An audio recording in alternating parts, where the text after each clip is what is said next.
بسم اللہ الرحمن الرحیم۔ لاکھوں درود پاک حضرت محمد صلی اللہ علیہ وآلہ وسلم اور آپ صلی اللہ علیہ وآلہ وسلم کی آل پر۔ السلام علیکم، میرا نام افتخار احمد ہے اور آپ میرا یوٹیوب چینل نالج دیکھ رہے ہیں۔ دنیا کی سپر پاورز، عظیم سپر پاورز کے سلسلے میں کل میں نے فرانس کے متعلق ایک ویڈیو بنائی تھی، اس کا آج دوسرا حصہ ہے۔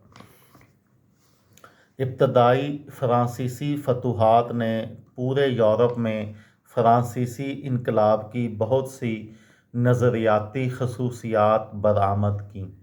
نپولین نے لوگوں کے کچھ عام خدشات کی اپیل کرتے ہوئے حمایت حاصل کی۔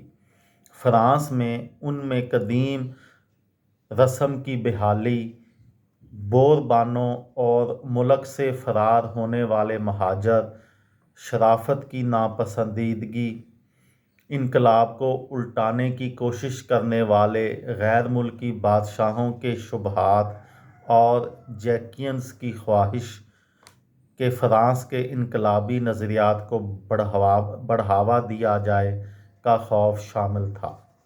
جاگیرداری نظام کو ختم کر دیا گیا۔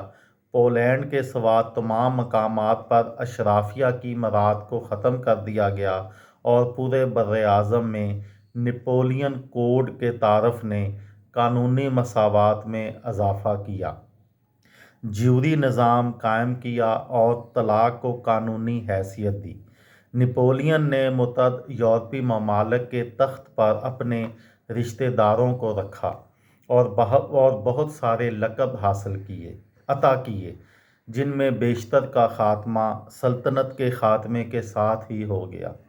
نپولین نے خواہش کی کہ وہ جنوبی ہند میسور کے حکمران ٹیپو سلطان کے ساتھ اتحاد کریں اور اینگلو میسور کی جنگوں کے دوران انہیں فرانسیسی تربیت یافتہ فوج مہیا کریں، جس کا مسلسل مقصد ہندوستان میں انگریزوں پر حملہ کرنے کا ایک حتمی کھلا راستہ ہے۔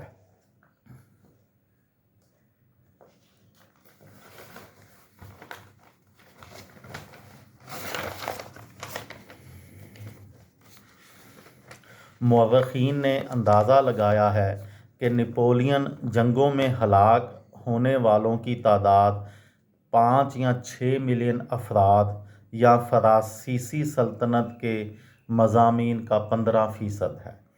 چھٹے اتحاد کی جنگ، آسٹریا، پرشیا، روس، برطانیہ، سویڈن، اسپین اور متعدد جرمن ریاستوں کے اتحاد نے بالآخر فرانس کو شکست دی اور نپولین بوناپارٹ کو البا پر جلاوطنی پر مجبور کر دیا۔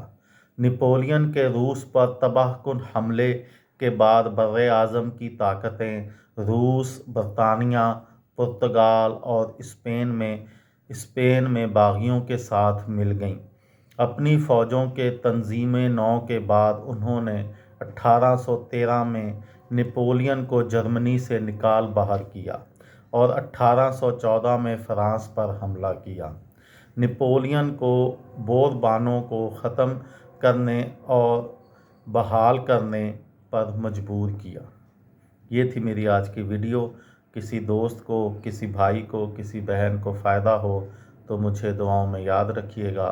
دل پاکستان، جان پاکستان۔ السلام علیکم۔